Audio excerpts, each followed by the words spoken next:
Joining us now by phone is MSNBC military analyst Colonel Jack Jacobs. Colonel Jack, your reaction to news tonight that the United States has performed limited strikes in Syria against the Iranian Revolutionary Guard Corps. Well, it's not surprising that Iran has done what it's done.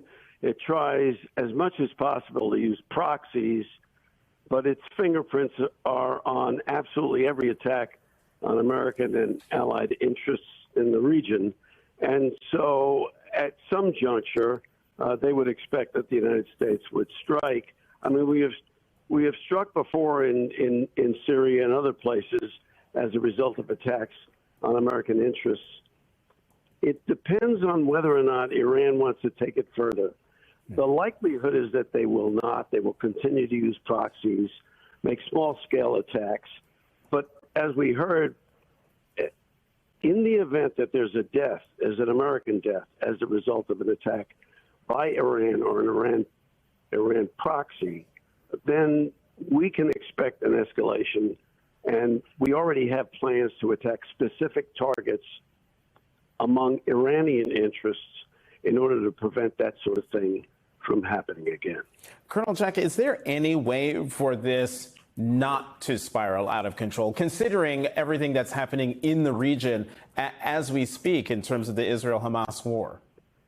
Well, everybody on the other side is, of course, using what's happening in Israel as an opportunity to push the envelope, as it were. But at the end of the day, everything is in the hands of Iran and the Arab nations in the region. We keep forgetting that that the nations in the region, Egypt and others, are part of this, should be part of the solution and not part of the problem. And to the extent that they are off stage, that they do not participate in solving the problem, then things might escalate and probably will. Colonel Jack, what might the reaction be in the Middle East, in the Arab and Muslim world, to news of this limited strike in Syria?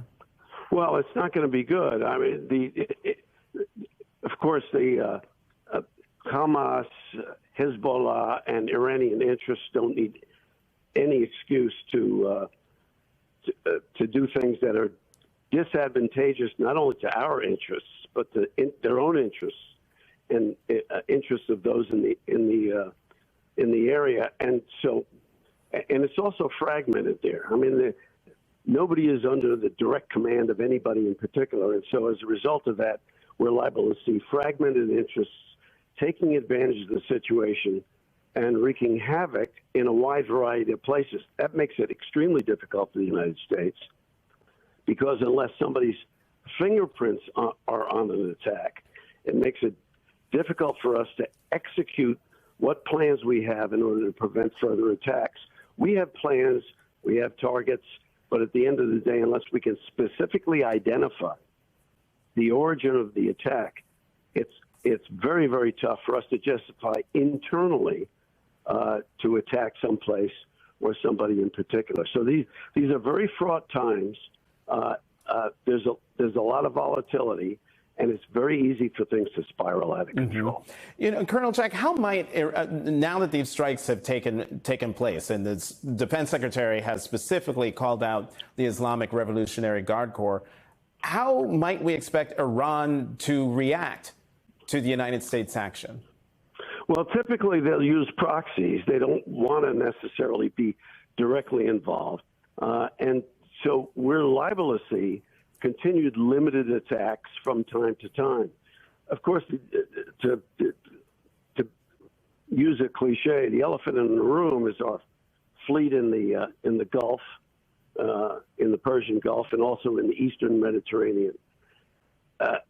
One would expect that Iran would not necessarily use the Republican Guards to carry on even limited attacks on our naval assets in the region.